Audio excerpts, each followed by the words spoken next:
Olá, bem-vindos ao podcast Crer para Viver. Esse é o nosso episódio de número 47, com o tema A Conversão e a Antropologia da Liberdade Humana, hoje, parte 5. Esses grandes temas, esses temas fundamentais que a gente está tratando, eles demandam tempo, né? Então, por isso a gente cria sequências mais longas de episódios, a gente trabalha textos. A gente está tentando inserir numa lacuna que a gente está percebendo já há bastante tempo, reflexões que fazem falta, que são fundamentais, e às vezes as pessoas passam muito tempo num ambiente religioso, ouvindo supostamente sobre a fé, sem compreender de fato o que os conceitos significam, qual que é a base dessa fé, qual que é a importância de uma vida orientada a partir de um conjunto de valores, não é? Compreendendo de fato o que significa viver na fé. Por isso que é tão importante gastar tempo, não ter pressa para tratar desses temas. E para fazer isso hoje, como sempre, eu começo apresentando, né, a nossa mesa, quem faz parte aqui do nosso podcast. Meu nome é Timóteo Madaleno, eu sou psicólogo, sou doutor em psicologia pela UNB e também sou professor de psicologia e educação do Instituto Federal de Goiás, no campus Goiânia. Tenho também uma formação em teologia pastoral e urbanidade. Professor Cláudio Ivan de Oliveira, também é psicólogo, professor de História e Epistemologia da Psicologia da PUC de Goiás, tem uma formação em teologia pastoral e urbanidade e também tem uma formação em teoria social. Professor Anderson Cleiton Pires, professor Anderson, ele é filósofo, é sociólogo, é teólogo. Vou dar mais destaque, como eu tenho feito, né, para os 2 doutorados dele. Ele tem um doutorado em Sociologia pela Universidade Federal do Rio Grande do Sul e um doutorado em Hermenêutica Bíblica pela EST de São Leopoldo. Então, doutorado em Teologia com ênfase em Hermenêutica Bíblica. Então, vamos lá, continuando, né, a gente está tratando do tema da liberdade.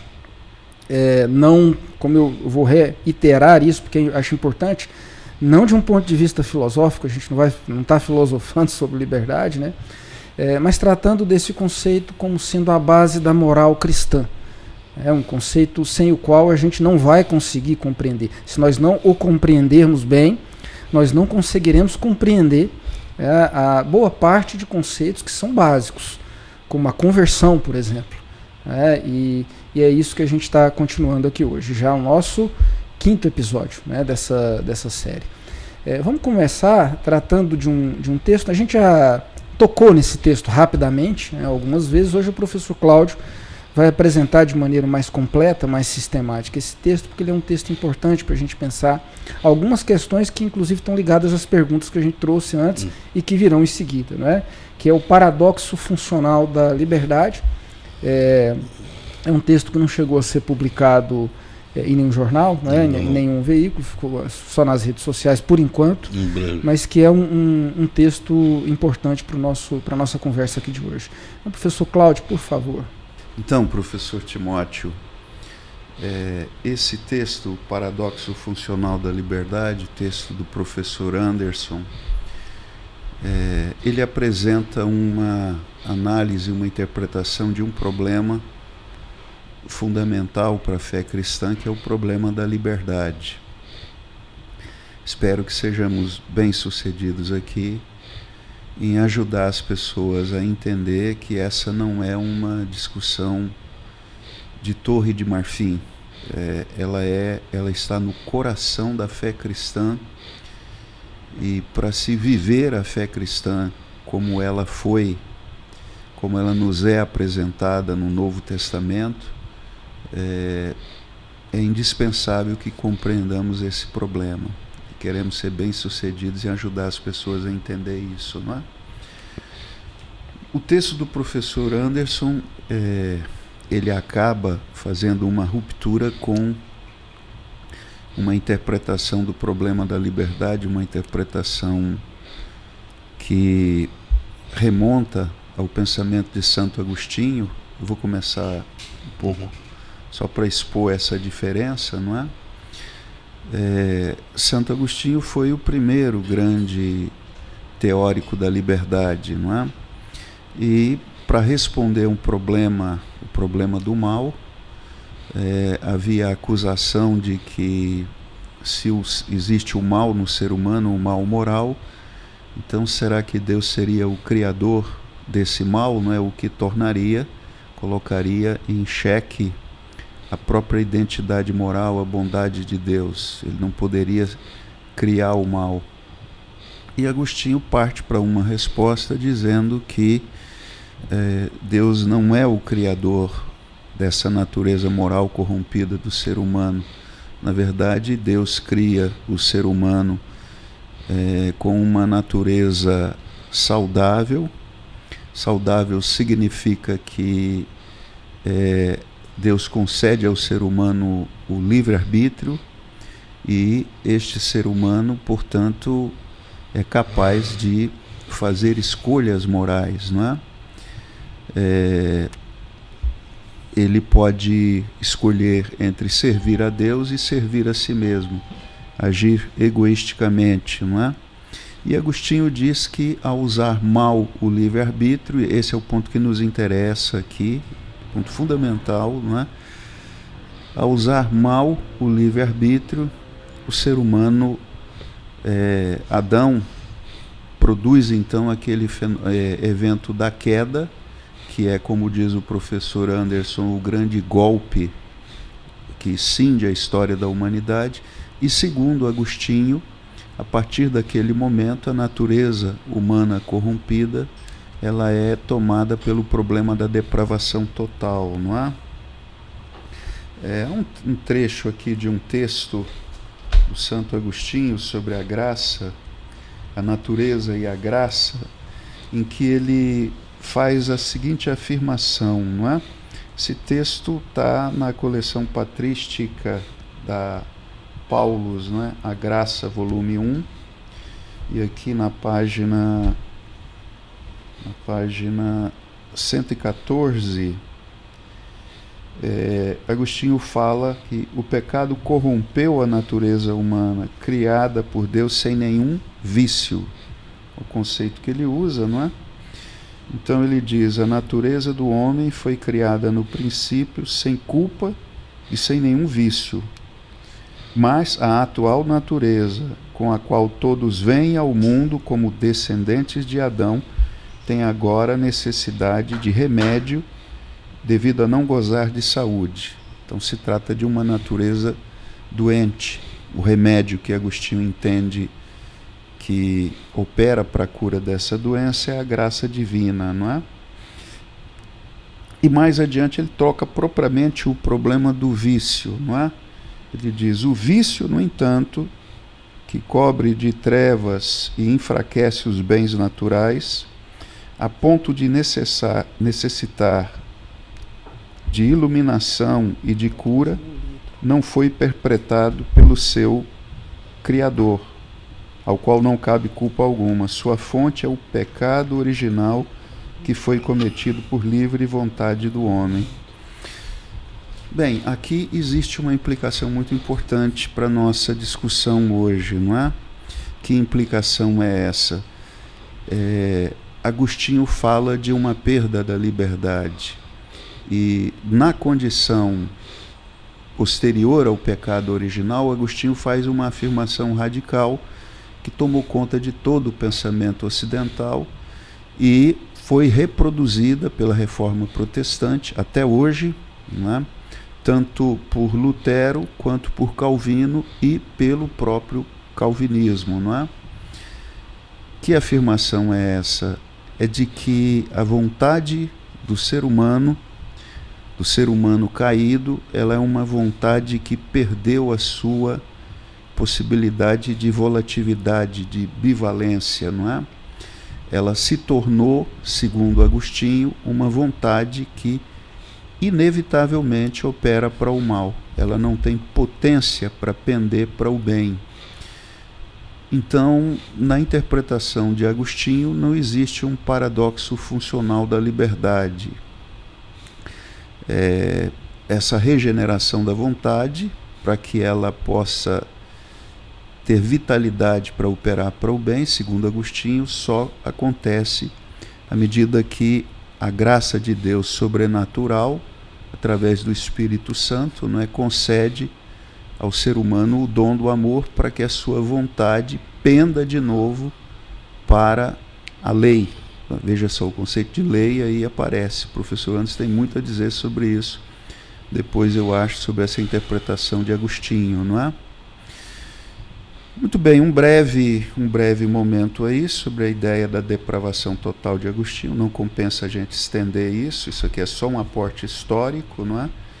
O mais interessante aqui é a apresentação da interpretação do professor Anderson no texto O Paradoxo Funcional da Liberdade, não é? A afirmação do texto, a liberdade é um fenômeno paradoxal. Por que paradoxal?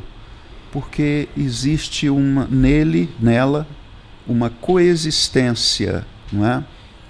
De tendências que se opõem ou que podem pender para direções contrárias. Vamos nos lembrar que a liberdade na fé cristã não pode ser pensada sem o cenário do tensionamento moral, a limitação do bem e do mal, do certo e do errado, conforme aparece no Gênesis, nós já analisamos várias vezes aqui.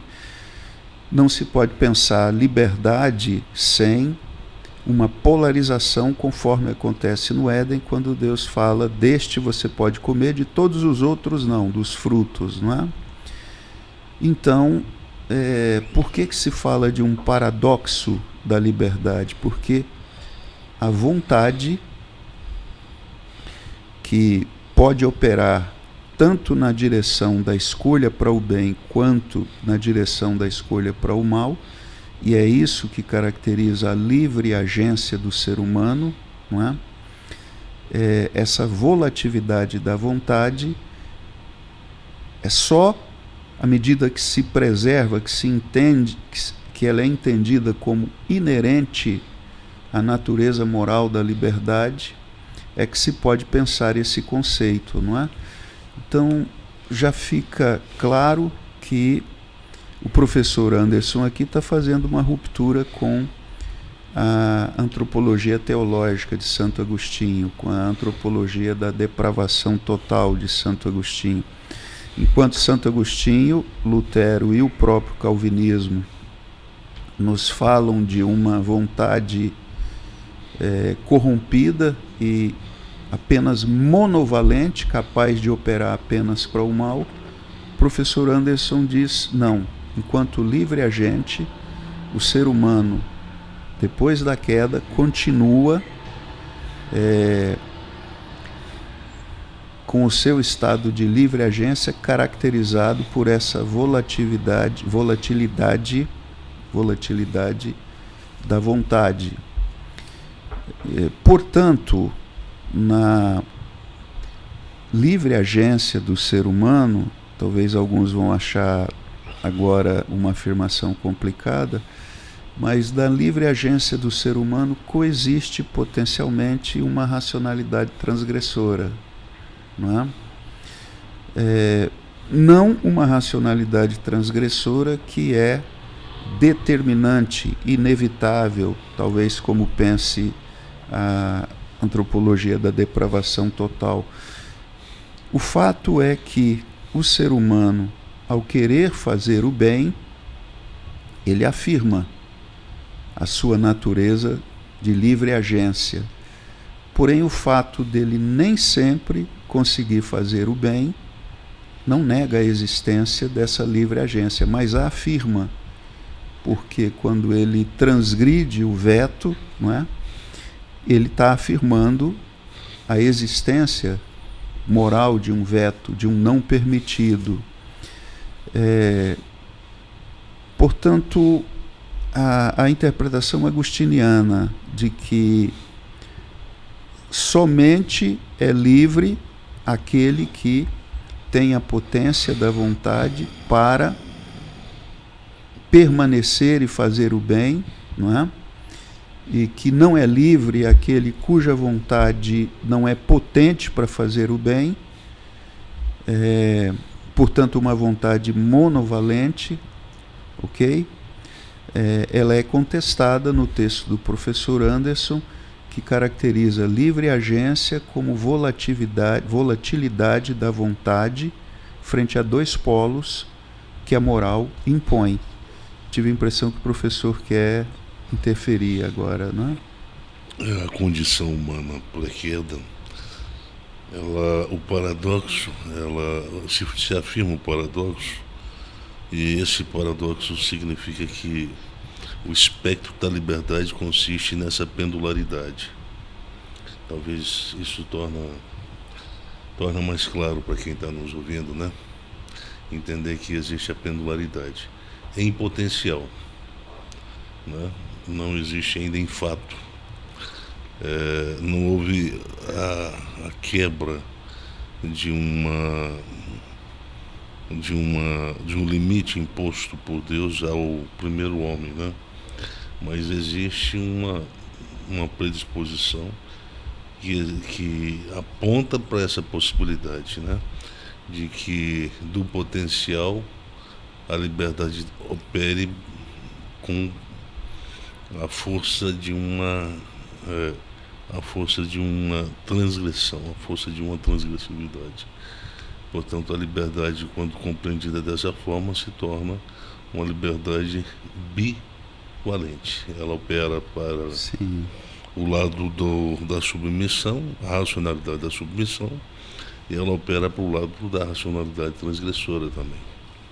Isso não foi perdido com a queda, essa é a afirmação do texto. Não foi perdido. Eu acho que ficou muito claro que essa interpretação é diferente da interpretação agostiniana, não é? Eu acho que quando o professor Anderson cita a afirmação do Barth sobre o conceito de liberdade de Deus aqui, sem querer desrespeitar o grande teólogo do século XX, não é? Teólogo reformado do século XX, mas também existe uma necessária chamada de atenção para o fato de que esse conceito foi tratado, digamos, com gafes ao longo da tradição reformada, não é? Parece que sempre foi muito complicado fazer uma interpretação bem fundamentada sobre esse conceito, talvez muito por influência de Agostinho, não é? Mas o próprio Barth usa o conceito de liberdade de Deus, que é um conceito que se mostra inapropriado, não existe o encaixe entre ele e a realidade que ele quer pensar, não é? Nós não podemos pensar uma bivalência, uma variação ôntica à medida em que Deus, não é? À medida em que ele não pode pender para aquilo que é naturalmente contrário a ele. Portanto, liberdade é um conceito que só pode ser usado antropologicamente. Ele define a natureza humana, ele define o ser humano, não é? Nessa sua existência complexa, em que escolhas morais são feitas e consequências há para essas escolhas morais. Quando o senhor diz que ele não pode pender ao que é naturalmente contrário a ele, o senhor está dizendo que ele não pode pender para o mal. Na verdade, quando se fala que é inadequado o uso do conceito da liberdade, quando aplicado a Deus, é porque Deus não pode fazer uma escolha que vá contra a sua própria natureza, que é de sumo bem. Então, em Deus não há variação, diz a Bíblia, não há variação para o mal. Então, como também nos demônios e no diabo não existe variação para o bem. Essa variação pendular do bem para o mal é característica só do ser humano. Então, por isso, a liberdade é um atributo moral que foi dado ao homem, justamente porque com o sentido de a escolha é feita sempre a partir de duas, ou três, ou quatro, ou mais de uma alternativa ética, né? Por que eu digo ético? Porque eu não faço uma escolha moral antes de refletir eticamente as suas consequências. Então, veja bem, quando Deus fala, olha, não comerás do fruto dessa árvore, bem, por que eu não posso comer? Porque no dia que comer dela, certamente morrerás. Aí já é uma reflexão ética. Deus faz uma reflexão ética de uma escolha moral que está ali, à disposição. Pode ser feito ou não pelo Adão, né? Sim.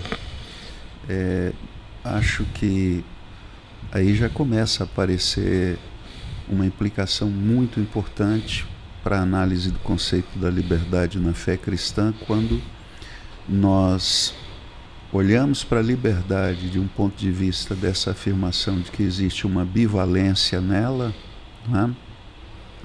E, portanto, uma escolha do indivíduo, mas é uma escolha que, o Senhor diz no texto, é uma escolha de alto risco, porque a própria bivalência da vontade, ela pode ser comprometida à medida que escolhas morais são feitas, mas transgredindo os limites impostos. À medida que o indivíduo escolhe e o faz repetidamente em direção ao proibido e, portanto, ele alimenta uma racionalidade de transgressão, há de fato uma implicação aí, porque a repetição da experiência hedônica movimenta a vontade da sua condição bivalente para uma condição monovalente, à medida em que esse indivíduo passa a se tornar dependente das sensações, não é? Que lembra muito o texto Escatomoralismo e a Morte da Cobiça. Nós estamos numa civilização em que cada vez mais as escolhas são instintivas e, portanto, as escolhas são baseadas em sensações. Pensando dessa forma, fazendo um diálogo entre os dois textos, nós estamos em uma sociedade de altíssimo risco, porque à medida que o indivíduo pensa ser detentor da liberdade para exercer o seu movimento hedônico, ele, de fato, está comprometendo essa bivalência da vontade e essa possibilidade de variar em direção ao bem, não é? E desenvolvendo um vício e do ponto de vista psicológico, uma absoluta intolerância a toda a afirmação de um veto que implica a não realização de uma experiência orgástica por parte dele. Só completando, professor, o senhor disse em outro momento que esse é um grande problema da nossa geração. As pessoas não entendendo tudo que está sendo dito aqui por nós, mas que não é uma invenção nossa, isto é, a fé cristã falando, as pessoas não entendendo isso, elas passam a usar a liberdade sem sobriedade e passam a caminhar na vida de uma maneira afrônica, quer dizer, translocada e consumindo aquilo que as levará inevitavelmente para uma derrocada na vida, para uma complexificação do sistema de crenças, não é? Para o desenvolvimento de vícios. Não estamos falando só de vícios específicos relacionados a drogas, não é? Sim. Pode falar, professor. Eu penso que, para quem nos ouve nesse instante, eu quero comunicar uma coisa muito séria para todos vocês. Nós estamos vivendo um tempo tão marcado pelas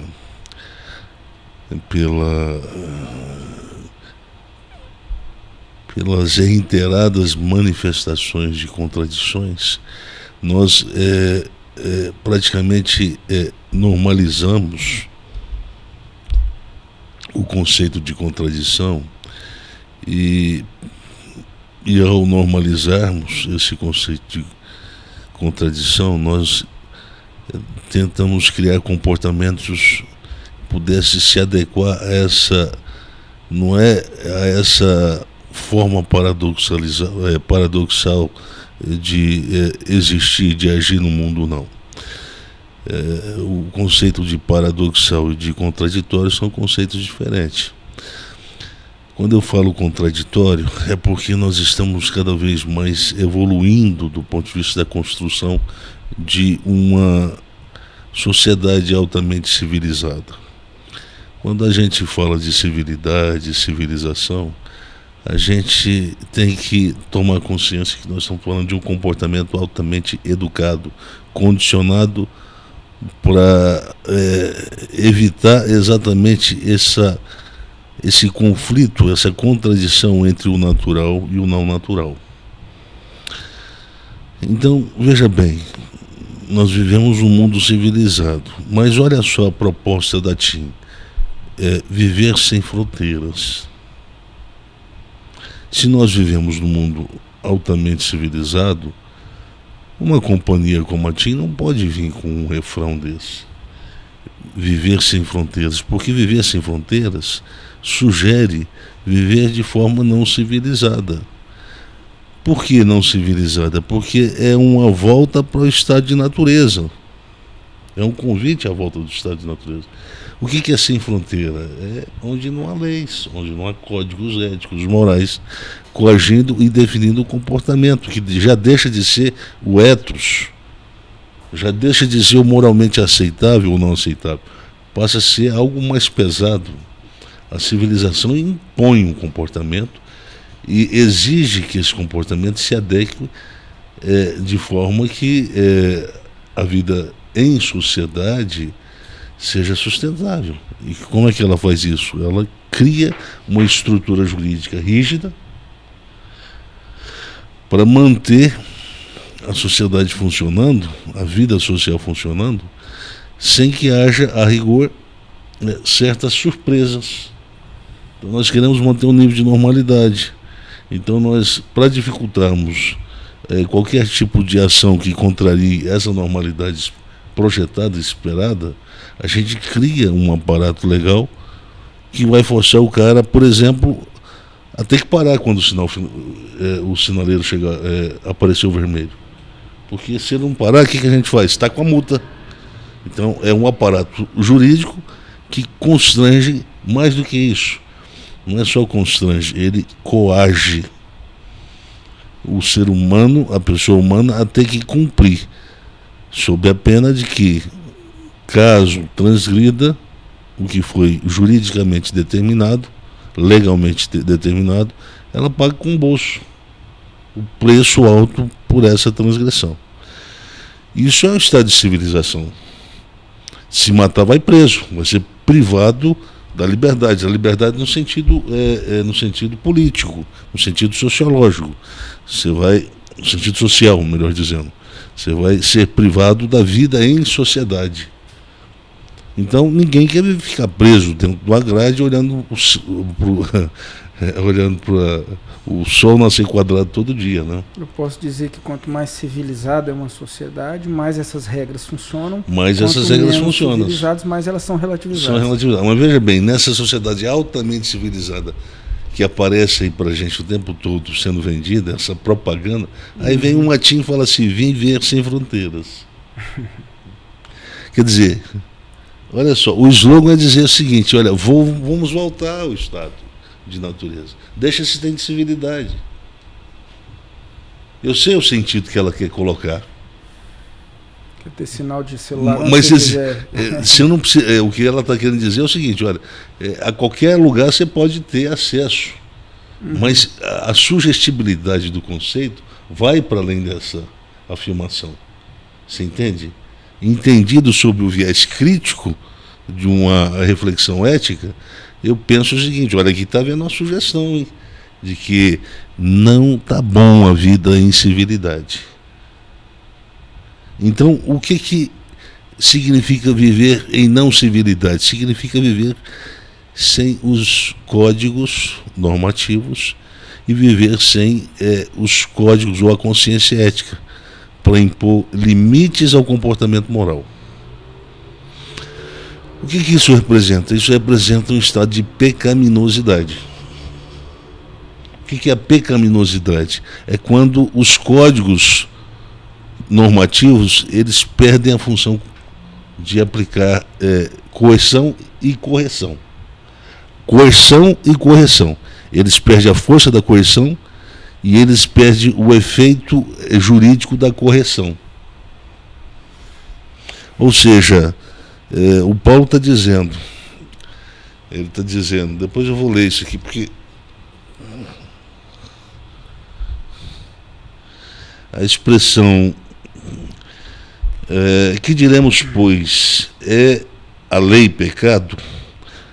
Quando ele diz é a lei pecado, porque na verdade eu tomo consciência de que existe uma predisposição à transgressão em mim, porque a lei ela indica um código de moral, um código moral que é reprovável quando é aplicado à vida social.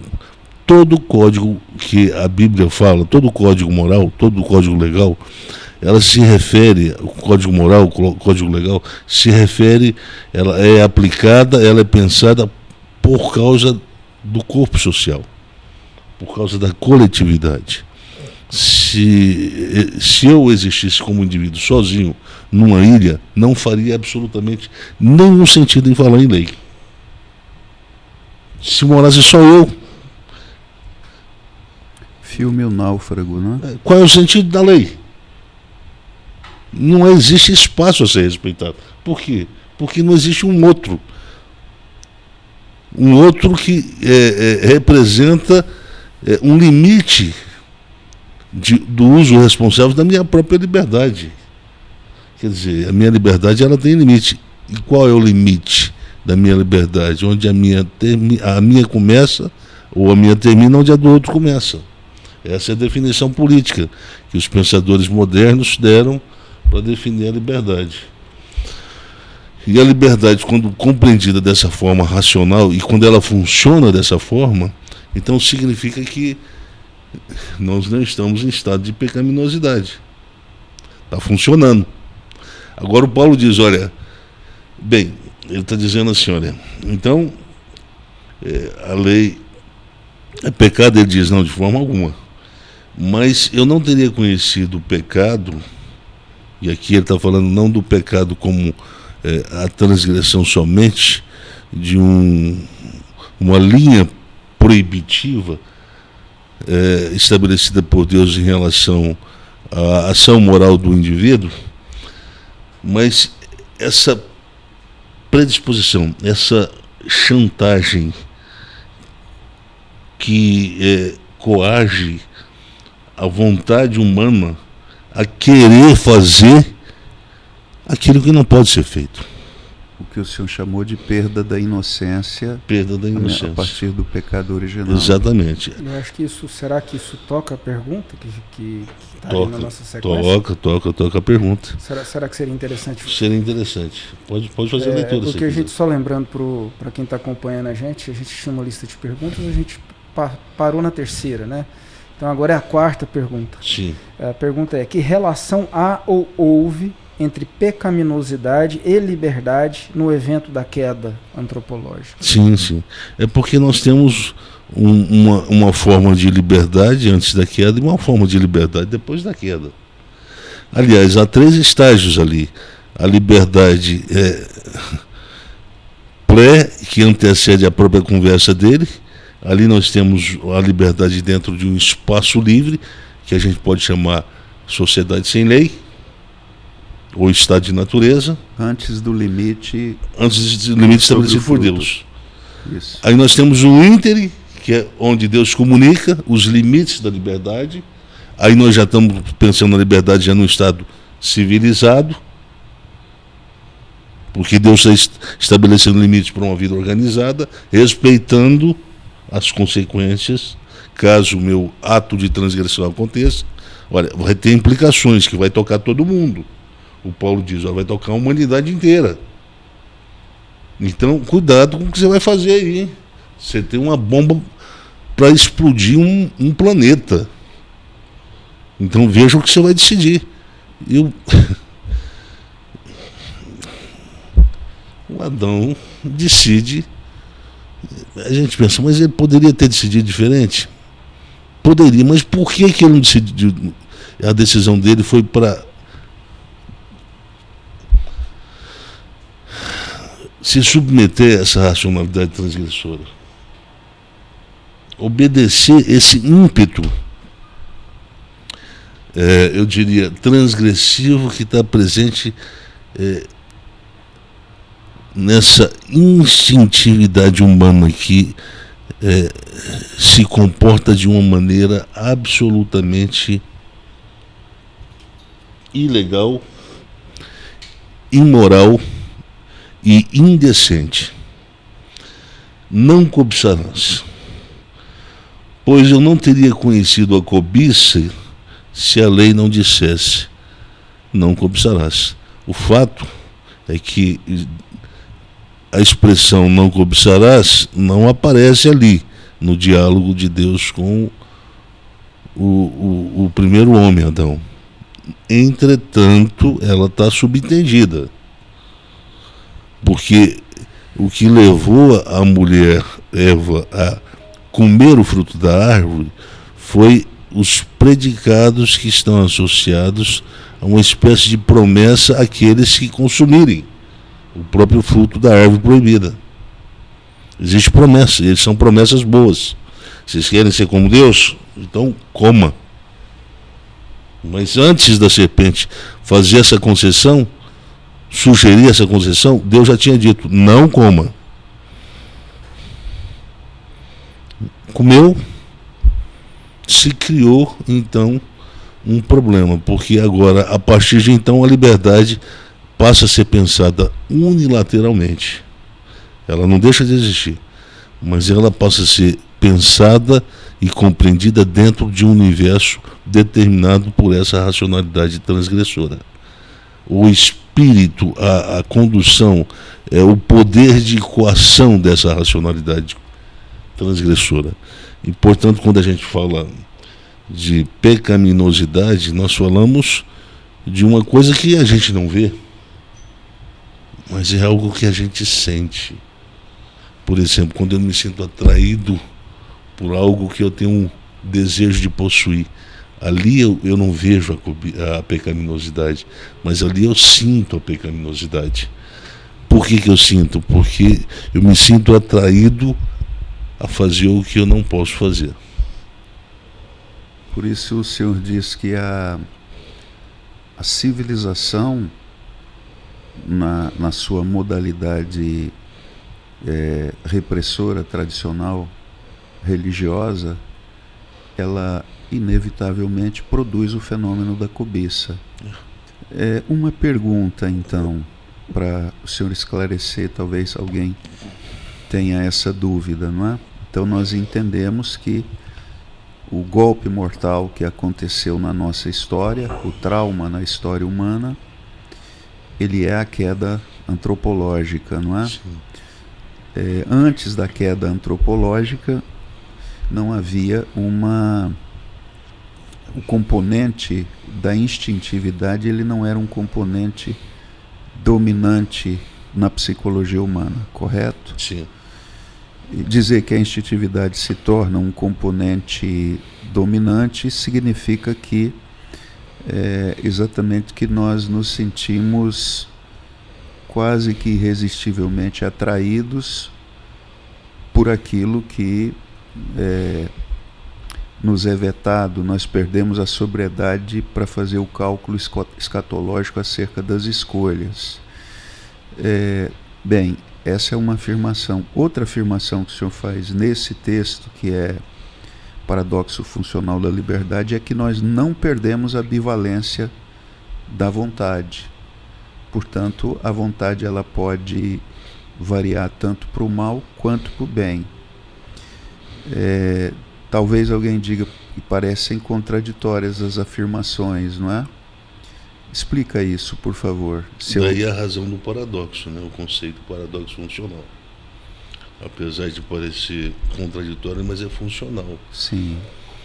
Porque na cobiça, o que me falta, o que eu perco para realizar uma escolha moralmente correta, é exatamente a capacidade de chegar a um ponto de maturidade ética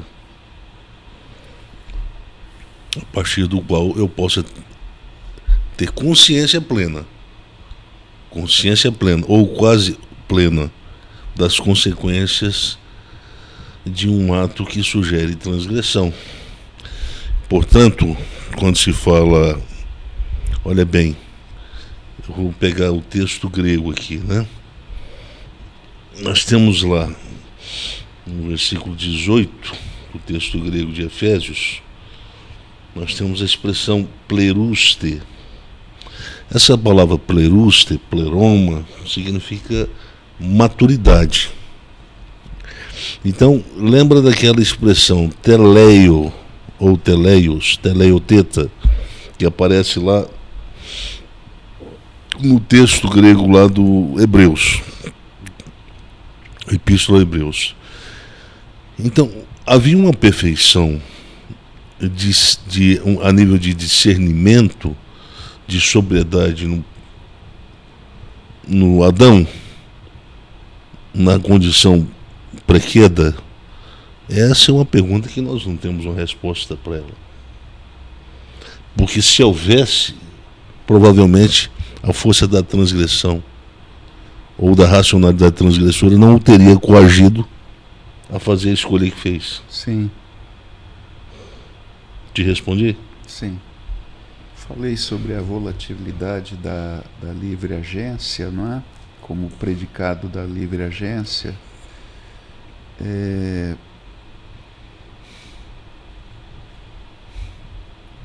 A constituição do vício, à medida em que existe a repetição, não é? Da experiência hedônica e, portanto, a resistência a uma racionalidade de submissão, mas ao mesmo tempo, lembrando os textos do apóstolo Paulo, em que ele afirma que nós vivíamos, não é? Segundo a carne, vivíamos segundo os vícios desse mundo, agora nós somos chamados a uma nova vida, não é? Portanto, aí se está falando da relação entre a liberdade e a metanoia, que nos interessa muito aqui. E o Senhor diz no texto que, da mesma forma que a má escolha moral, quer dizer, a repetida escolha para satisfação de uma racionalidade transgressora, alimenta essa racionalidade transgressora de tal forma que se desoperacionaliza aquela bivalência da vontade e se tem agora quase que um componente determinista, à medida em que se repete a experiência transgressora no quadro do vício moral, mas ao mesmo tempo o Senhor diz, dialeticamente, é sempre possível a regeneração dessa bivalência da vontade, à medida em que essa via da metanoia, do arrependimento, da metanoia se coloca na vida do indivíduo, não é? E o Senhor diz o seguinte, que o exercício da boa escolha moral, ele revitaliza a bivalência da vontade e ele gera uma, se eu posso dizer esse conceito, uma hipertrofia da racionalidade de submissão. Racionalidade de submissão essa que, no texto o Senhor deixa bem claro, tem um fator terapêutico. Acho que para muita gente, quando se diz racionalidade de submissão, no nosso mundo do hedonismo cultural, isso soa como algo ameaçador, que me priva da minha, entre aspas, liberdade, não é? Mas o Senhor diz que a racionalidade de submissão tem efeitos terapêuticos, não é? Porque à medida em que se repete a boa escolha moral, existe a experiência do reencaixe, né? De que natureza é esse reencaixe? O apóstolo Paulo nos fala de um movimento que vai da culpa, da acusação, está sobre a ira de Deus, à medida que se vive o estilo de vida do vício, não é? Para a situação da reconciliação com Deus e, portanto, a experiência terapêutica do perdão concedido por Deus e do auto-perdão assumido por mim. Lembrando aqui o texto sobre a pedagogia do erro, não é?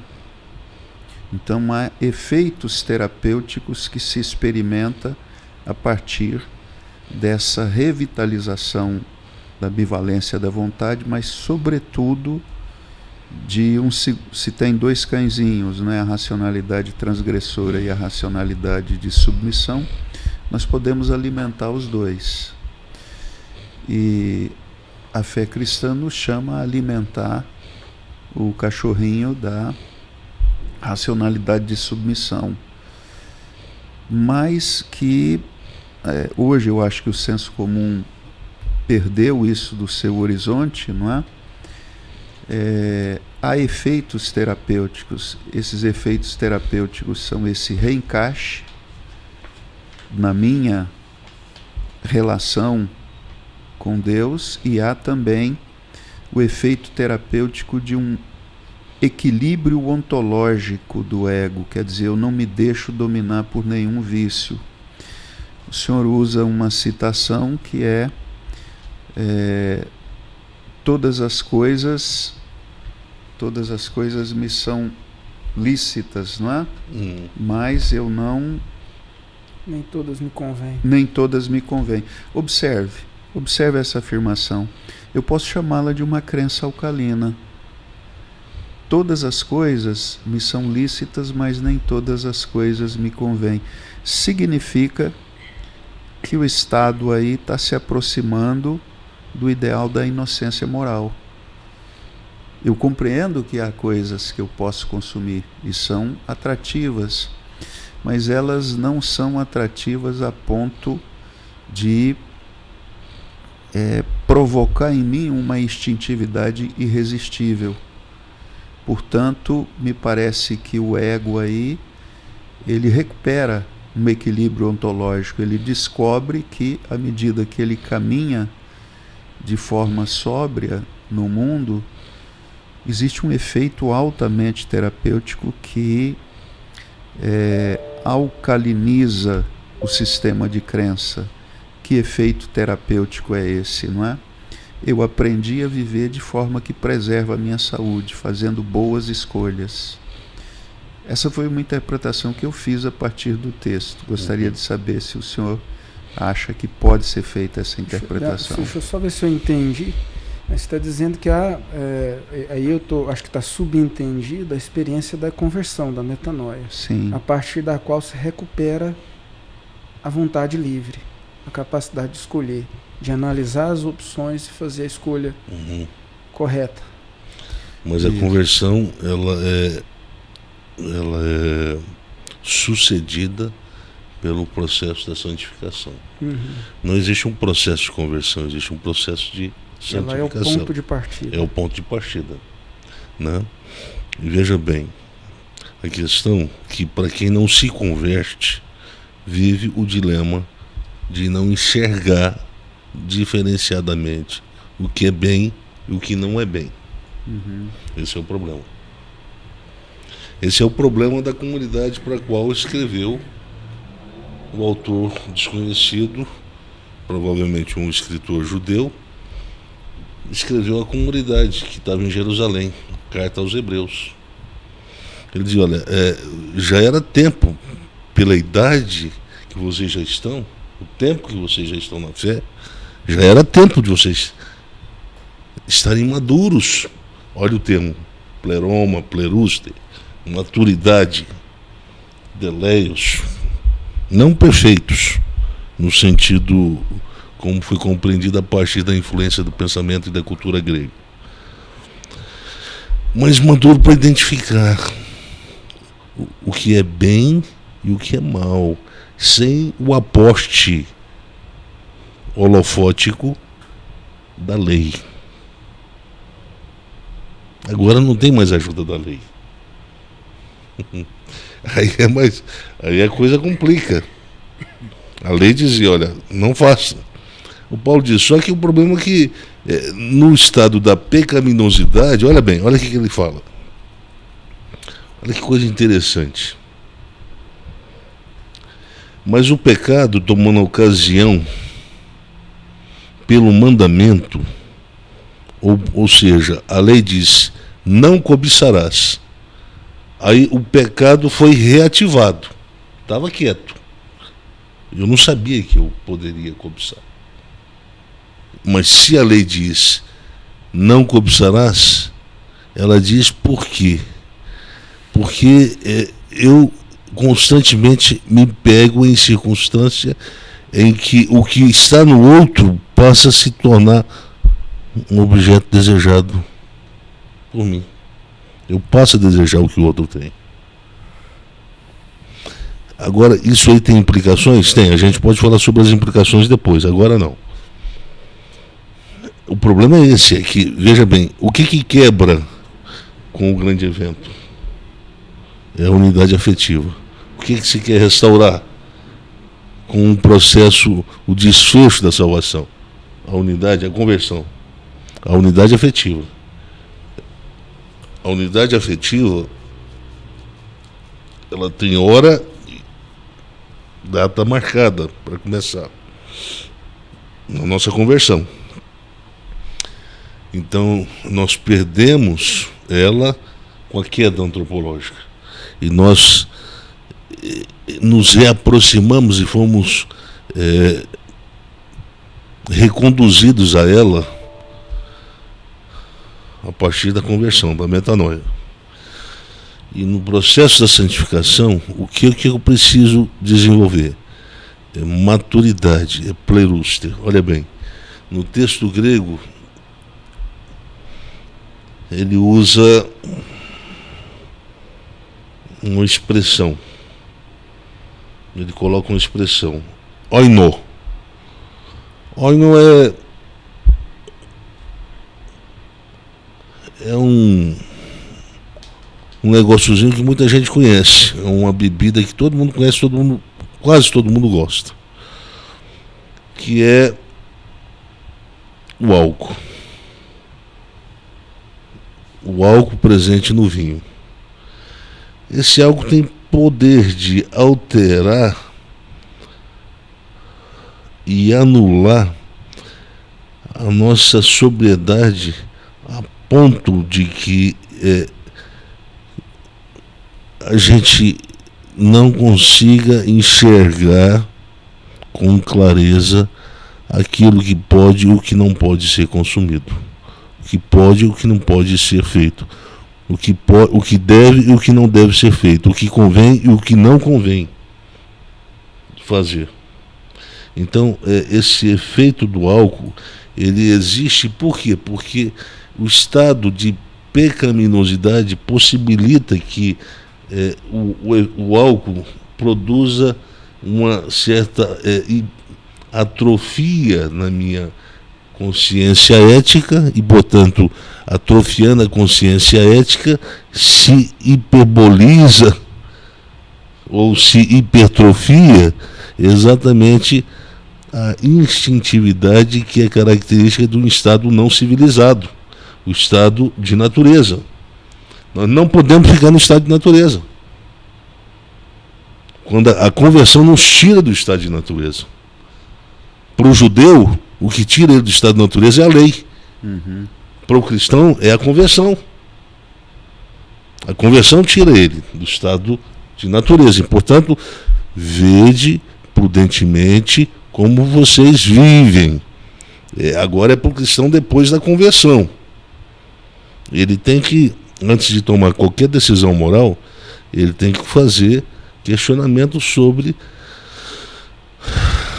as alternativas morais que aparecem nessa cortina do cotidiano, né? À medida que ela se abre. Agora veja bem como é que é forte a expressão do apóstolo Paulo, quando ele diz assim, no capítulo 8 de Romanos, e aqui ele diz assim: eu não compreendo o meu próprio modo de agir, porque nem mesmo eu compreendo o meu próprio modo de agir,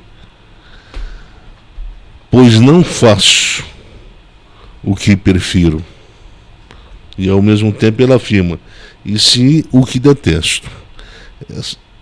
Aqui é uma afirmação complicada de se entender, do ponto de vista da semântica, da organização semântica do texto. Parece que os conceitos estão fora do lugar. Por exemplo, não faço o que prefiro.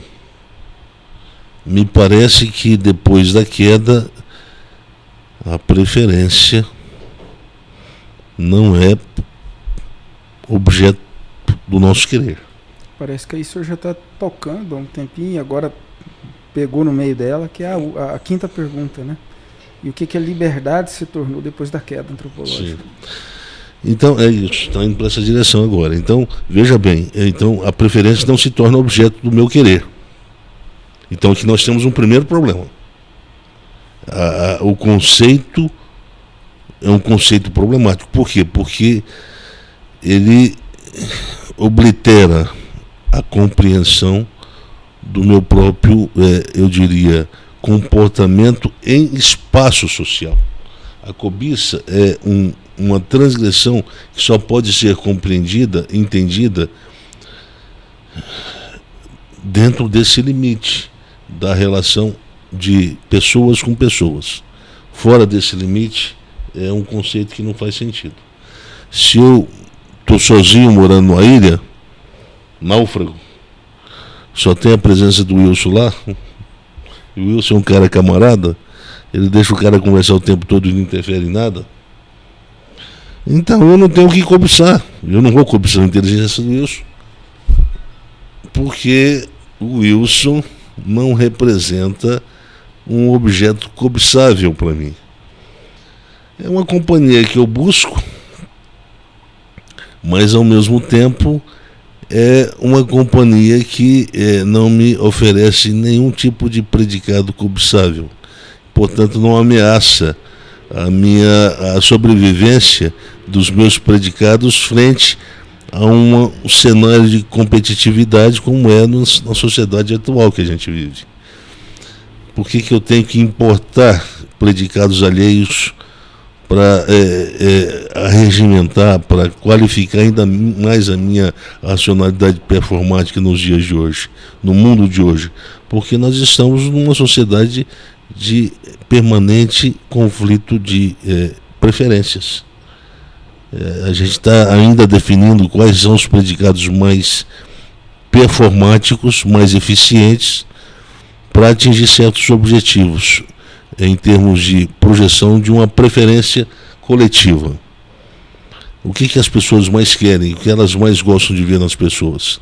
Ainda a gente está meio assim em dúvida, mas no geral nós temos alguns predicados que já são de aceitação, eu diria, de afirmação consensual na coletividade. Por exemplo, uma pessoa inteligente, todo mundo gosta. Uma pessoa inteligente, ela se faz mais cobiçável, ela se faz mais objeto de inveja e de cobiça, justamente porque ela tem uma capacidade de sobressair muito maior do que a maior parte das pessoas. E não só no espaço do trabalho, como no espaço da própria convivência, com amigos, família, etc, etc. Então, uma pessoa inteligente, ela sempre aparece, a luz dela sempre aparece mais do que a dos outros. Eu não estou dizendo das pessoas que têm títulos, que têm formação, que têm leituras, que têm erudição. Estou falando das pessoas que são inteligentes, que faz uso, sabe fazer muito bem uso do seu capital, da sua racionalidade lógica para impor uma certa eu diria, afirmação presente de forma incontestável por parte dos outros, né? Então, geralmente uma pessoa inteligente, ela cala muito facilmente as pessoas com as quais ela estabelece um diálogo. Isso sempre chama muita atenção, sobretudo de quem está empreendendo, um empreendedor. E esse é que se torna critério também de contratação. Isso também encabula bastante positivamente uma moça quando está procurando um namorado para casar. Então veja bem, a inteligência eu diria, é um predicado coletivamente altamente cobiçável. Bem, por quê? Porque nós vivemos numa sociedade complexa, é muito difícil compreender, discernir o bem do mal para fazer as escolhas certas, e uma pessoa inteligente, ela talvez ela tenha uma capacidade de enxergar isso com mais clareza do que uma pessoa não inteligente.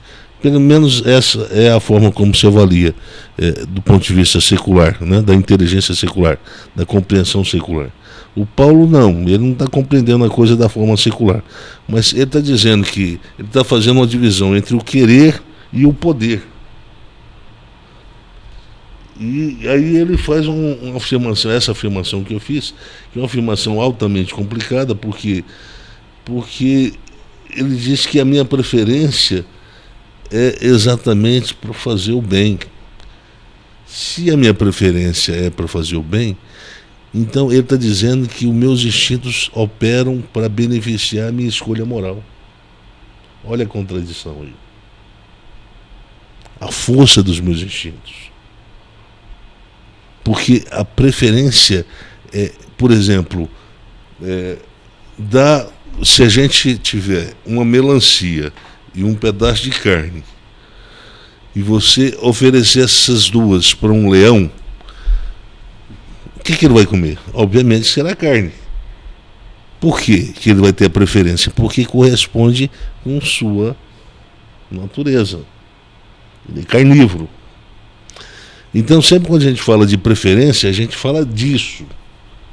E o Paulo está deixando a gente numa situação bem complicada aqui, porque ele diz que a preferência, olha, o que eu prefiro, e sugerindo o seguinte, eu prefiro o bem.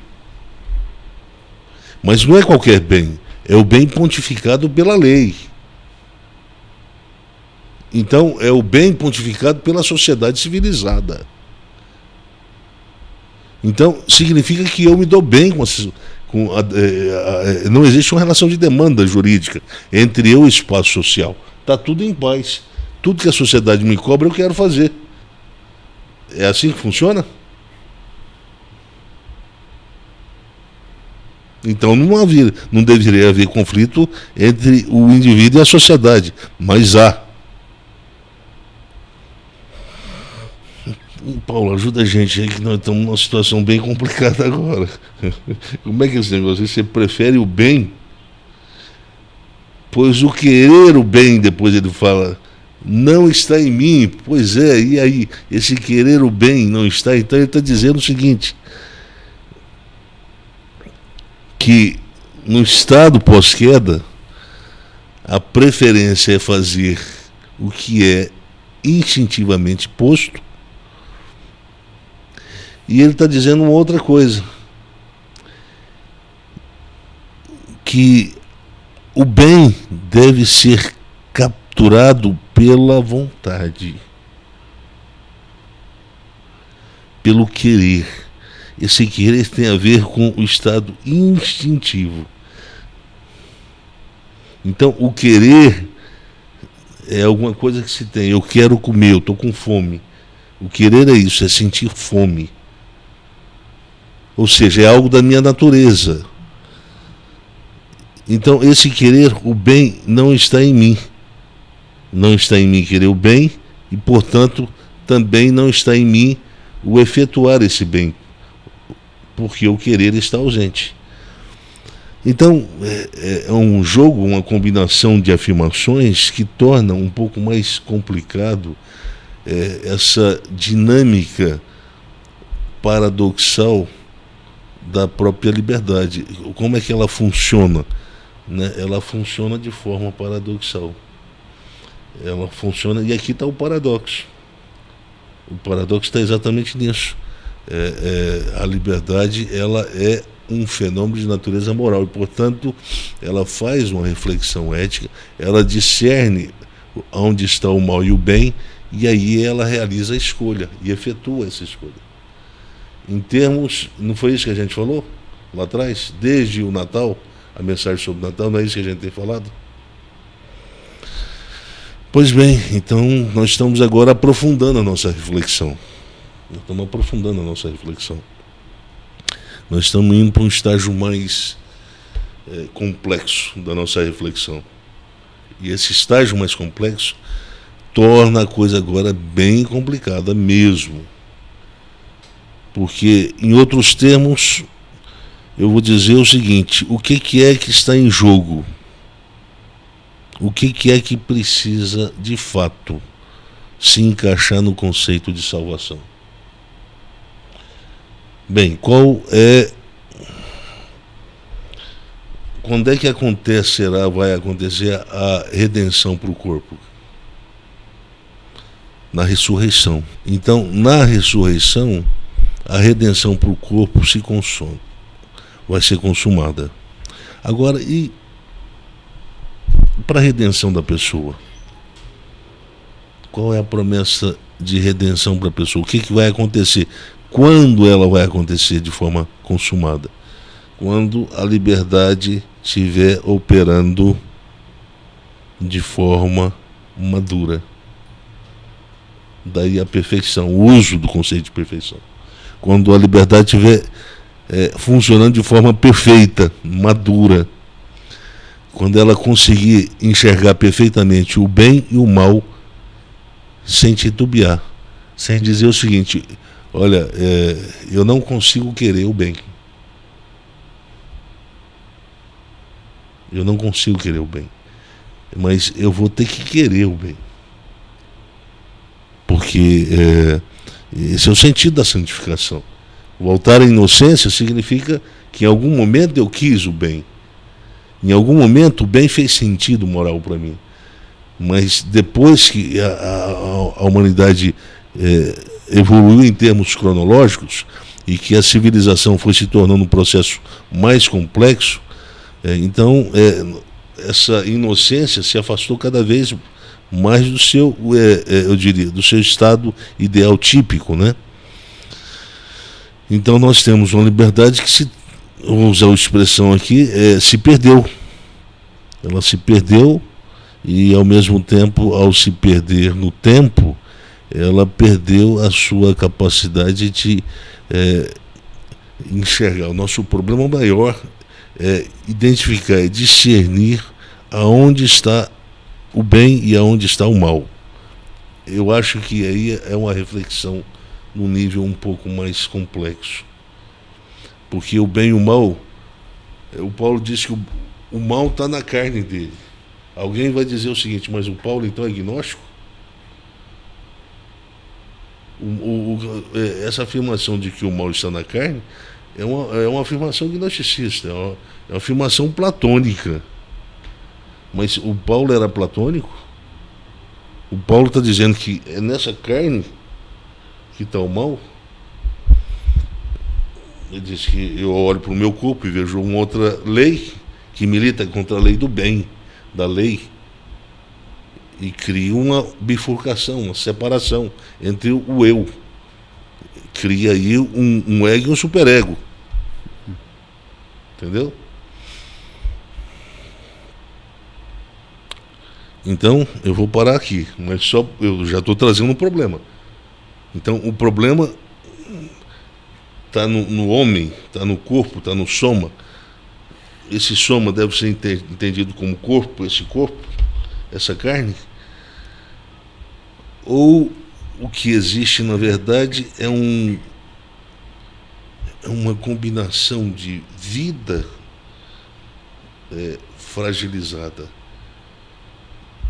por uma condição que a gente entende por uma condição pecaminosa de vida, que torna mais difícil a escolha moral, porque o bem e o mal nem sempre estão claros do lado de fora. Nos processos, nos processos, nas ofertas valorativas, axiológicas que me são expostas pelo viver cotidiano. Então, eu olho para o fora, não para mim, mas o que está fora, para a cultura, para a vida em sociedade, para o que está fora. Para o que está fora. E não consigo enxergar, discernir. E aí, como é que eu vou fazer a escolha? Você entende? Aí que está a dificuldade. Porque é um problema que... São dois problemas aí. Um problema de dificuldade e de fragilidade constitutiva da minha própria existência humana, que o Paulo chama de corpo. Paulo chama de corpo, que é a fusão de uma alma com um corpo, no estado de pós-queda, que traz consigo as marcas indeléveis da queda, portanto, caminha meio que tendente a satisfazer mais as demandas instintuais da vida, e, portanto, ele prefere muito mais o sanduíche do que o ovo frito no café da manhã. Você entende? Agora, existe uma cultura, a força de uma cultura, de um processo civilizado, que fala assim, você está deixando de viver, meu filho. Larga de ser bobo. Você vai ficar doente. Prefere aquilo que te dá gratificação imediata. É um artigo que eu fiz lá atrás e mandei para Paulo, se lembra? Eu nem lembro mais o título dele, mas eu trabalho essa questão da racionalidade de gratificação imediata, né? Então, a questão agora é o seguinte... Sociedade ateizante? Ateizante, exatamente. Eu estou pensando aqui, então, que o nível da nossa compreensão do problema que a fé cristã traz para a liberdade já subiu de patamar. E veja bem, a salvação é uma promessa de redenção para a pessoa, e como é que isso vai acontecer? Quando o homem, a pessoa humana, poderá se considerar redimida pelo processo da salvação, que é um processo. A santificação eu diria, é o braço da salvação para operar a cura ontológica permanentemente no ego, mas através do que? Maturação da liberdade. A liberdade vai ter que ter olhos claros para enxergar aonde está o bem e aonde está o mal. E aí nós vamos continuar a nossa reflexão sobre a liberdade. Quando a gente fala que a liberdade é o ponto, é porque lá atrás o Adão não conseguiu discernir onde estava o bem e o mal. O problema começa lá atrás. Ele não conseguiu. Ele viu que havia o bem no lugar do mal. E ele viu que, na verdade, Deus tinha mentido para ele. Falou que havia mal onde era o bem. Então houve essa confusão. E ele fala, sabe uma coisa? Eu vou aceitar a sugestão da mulher. Eu vou comer desse fruto. Mas ele comeu por quê? Porque ele quis transgredir? Não. Porque ele não teve a capacidade de identificar o que era o bem e o que era o mal. Portanto, quando o autor de Hebreus fala em teleoteta, ele fala nesse sentido, de que agora a perfeição da liberdade se traduz na capacidade de discernir o bem e o mal. Não em mim, mas lá fora. É na oferta da cultura cotidiana. É lá que se identifica isso. Se deve identificar isso com clareza, né? Professor Anderson, o senhor está falando de um cenário, de uma civilização complexa, em que se torna, à medida que ofertas de comportamento, de modelos, não é? De comportamento, de estilo de vida que essa sociedade oferece, fica cada vez mais difícil para o indivíduo discernir exercer uma prudência para saber o que ele deve e o que ele não deve consumir. Eu acho que seria interessante para quem nos ouve identificar alguns exemplos dessas ofertas e por que elas provocam no indivíduo essa dificuldade de discernimento. Veja bem, vamos voltar aqui no conceito de Roinó. O vinho é tradicionalmente um símbolo da nossa cultura ocidental. Geralmente ele é aplicado, a bebida dele é aplicada a contextos festivos, almoços familiares, encontros familiares ou encontros entre um homem e uma mulher. Para quem não sabe, o vinho tem para o homem um efeito vasodilatador e para a mulher tem efeito excitativo, né? Portanto, geralmente quando a gente vê um homem ou uma mulher tomando vinho num encontro, na verdade está fazendo um efeito excitativo para ela e um efeito vasodilatador para o homem. Fora desse contexto, o vinho tem uma função de produzir alegria, uma certa sensação de alegria, né? Isso aparece dentro da tradição mitológica grega, né? Quando se menciona a função do vinho. E o Paulo pega, já porque se compreendendo que ele está se comunicando para judeus e não judeus dentro da comunidade helênica, portanto ele parte do pressuposto que ambos conhecem muito bem a tradição filosófica do vinho.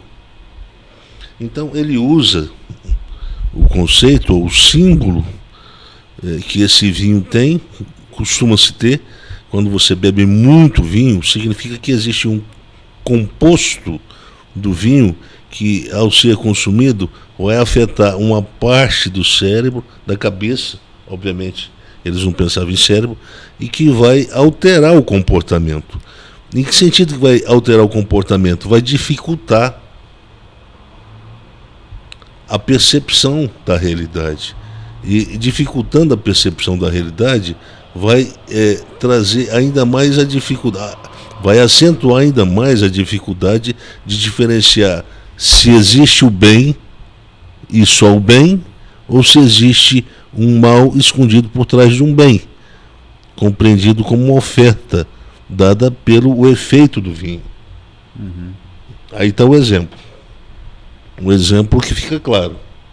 Então o problema é esse, é enxergar, uma vez que é da liberdade a tarefa de fazer a escolha, e ao fazer a escolha ela precisa primeiro realizar um exercício ponderativo e não reflexivo, portanto ela tem que, ponderativo porque ela tem que fazer uma reflexão moral. Ética significa isso, é um exercício crítico da moral.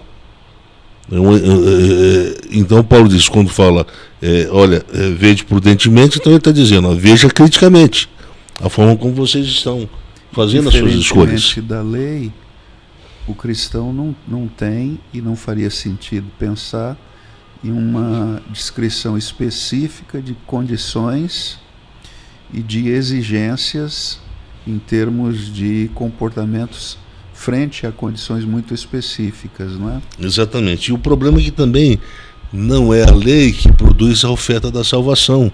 Sim. A salvação está e consiste na restauração plena da sobriedade, dessa sobriedade que foi perdida pela nossa liberdade. Foi perdida lá no Éden. A nossa liberdade perdeu a sobriedade. Por isso a sobriedade tem que ser exercitada. Tem que ser sempre. Tem que ser. E aí é a função da santificação. É o Espírito que está operando a expressão juízo. Ele convencerá o homem do juízo. Capacidade crítica de olhar para a realidade e saber separar onde está o mal e onde é que está o bem. E se o mal não está escondendo o bem, portanto, às vezes é necessário fazer uma escolha complicada. Se por trás do mal não existe um bem. Portanto, às vezes você tem que fazer uma escolha complicada. Que para muitos vão pensar, não, essa é a pior escolha. Mas pensando no que vem depois, é a melhor. Como também o inverso. O pragmatismo apresenta algo que é uma alternativa que parece ser a melhor, mas o desdobramento é onde mora o perigo, o risco da própria morte, né? A morte de um horizonte, de um futuro de possibilidades. Então, veja bem, nós estamos vivendo sempre lutando para esticar o nosso presente para o futuro. Para isso acontecer, a gente vai ter que usar a nossa liberdade de forma adequada. E o que significa usar a nossa liberdade de forma adequada? Nós vamos ter que incorporar como exercício da nossa liberdade a capacidade de depurar cada vez mais essa faculdade crítica de tentar enxergar o diabo por trás do advogado.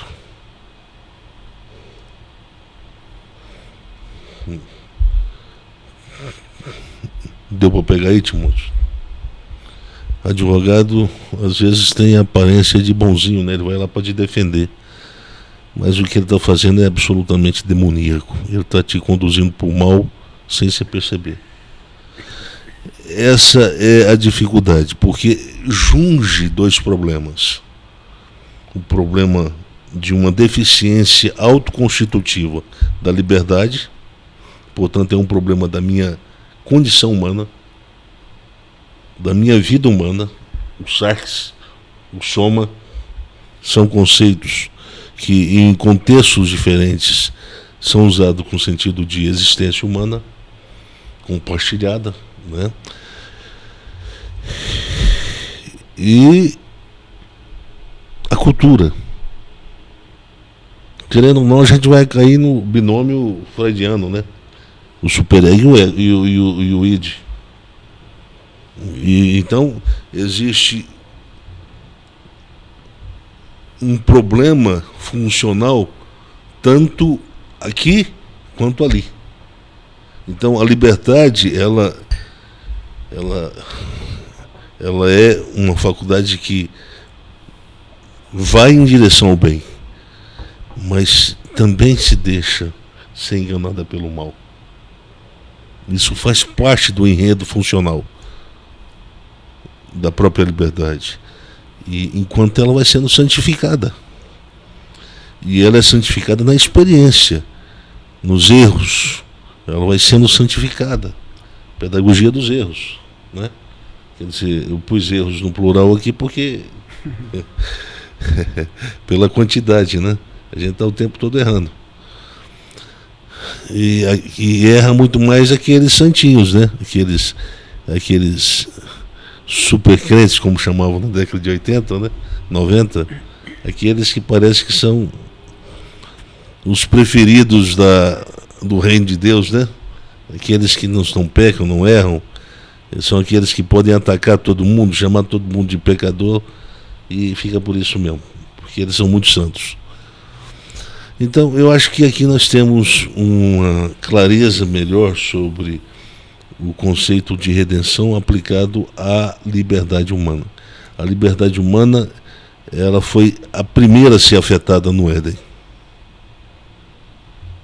Primeira a ser afetada. Primeira a ser afetada. Porque é ali que ela aparece a sua limitação, a sua forma precária de funcionar. Ela não enxergou o mal e o seu desdobramento. Então ali a liberdade foi atingida, e ali a liberdade se transformou num paradoxo funcional.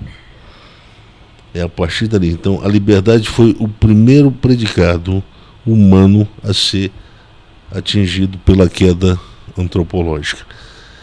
Se a gente não entendeu isso até hoje, é porque a gente leu a Bíblia de ponta a ponta e não entendemos nada da Bíblia. Não entendemos nada da salvação. Por que a gente tem que ser salvo? O que significa a salvação? Qual a implicação dessa salvação? O que no ser humano precisa ser salvo? Não é o coração, aqui ó, do corpo. Não é o cérebro que está aqui. Não é o corpo da doença. Não é o corpo da morte e do sofrimento. Tudo isso vem como consequência. O Apocalipse diz que o que vai ser tirado do cenário no tempo da salvação é o sofrimento humano. Toda lágrima será enxugada.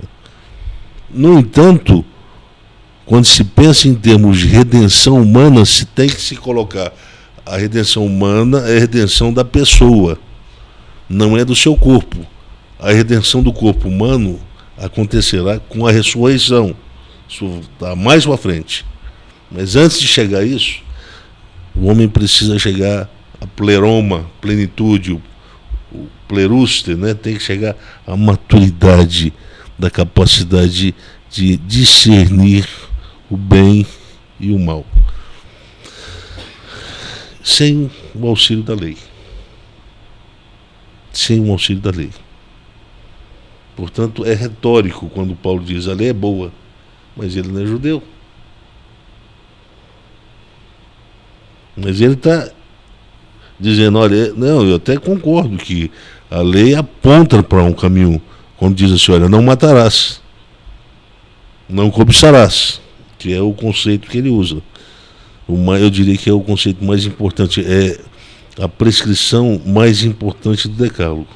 Agora, note bem, quando ele refere-se lá numa das suas epístolas, ele diz, olha, ouviste que foi dito, né? O Paulo dizendo, não matarás, etc, etc, etc. Ela é a lista, ele dá uma lista de pecados relacionados ao Decálogo. Ele diz, olha, quando você ama o teu próximo, que é um mandamento que não está presente no Decálogo. Curioso isso. E todo judeu deve olhar para o Paulo. Por isso que o judeu não gosta do Paulo. Você vai ver esses judeus falando do Novo Testamento, eles metem a malha em cima do Paulo o tempo todo. O tempo todo. Eu conheço até um rapaz que chegou para mim, próximo meu, parente, que também se enveredou por esse negócio de judaísmo messiânico, e falou assim, não, é bem que eu sempre desconfiei desse Paulo mesmo. Eu sempre achei assim, ele falava umas coisas, umas besteiras. Eu falei assim, olha, se o Paulo falou besteira... Isso não ficou registrado, se ele falou. Olha, deixa eu te dizer uma coisa. Ele pega um mandamento que está presente lá na releitura da lei. O coração da lei está no Decálogo. E ele pega esse mandamento lá da frente para falar assim, olha, tudo isso aqui perde importância diante desse mandamento. Porque quando você ama o teu próximo como a ti mesmo, a sua liberdade passa a não funcionar com a força da cobiça. Perde. Está falando de capital afetivo, né? É. Então, uma racionalidade afetiva, ela passa a triunfar sobre a racionalidade transgressora. Então, o Paulo diz, olha, vocês querem a cura para tudo isso? Ama o teu próximo como a ti mesmo. Bem, então eu acho que esse foi um final bastante contundente, né, para uma reflexão densa, importante. A gente olhou para um problema complicado, né, sem medo, como foi a nossa proposta desde o início, não fugir de temas complicados que são fundamentais. Eu acho que aqui a gente está perto de dar um desfecho para essa sequência de reflexões sobre a liberdade. Para quem acompanhou a gente até aqui, não deixe de ver o próximo episódio, porque ele vai dar a conclusão para essa sequência. A gente teve agora uma conclusão contundente para esse episódio, mas não para a sequência toda, né? Então eu vou deixar em aberto exatamente como é que vai ser feita essa conclusão. E assim como eu tenho falado, né, esses temas que são fundamentais, eles voltam. Futuramente eles vão fazer parte de outras reflexões. Mas eu acho que aqui a gente tem quase que um tratado reflexivo sobre a liberdade que eu, que nasci num ambiente religioso, né, nunca tinha chegado nem perto de compreender. Tá? E eu aproveito para falar que esse tema da liberdade ele está sempre fazendo uma ponte, a gente está sempre citando o segundo episódio, né, que é o Natal como símbolo de recriação da inocência. E lá no nosso canal do YouTube está em construção, já tem 3 partes disponíveis, de uma playlist que divide em partes, em várias partes, essa reflexão para quem talvez não tenha 2 horas de tempo para assistir continuamente. Com essa playlist a gente ajuda vocês a dividir em partes e assistir partes de entre 8, 10 minutos até 20 minutos, que dá para ir assistindo aos poucos, que eu acho que também é uma das reflexões mais interessantes, né, que a gente ouviu.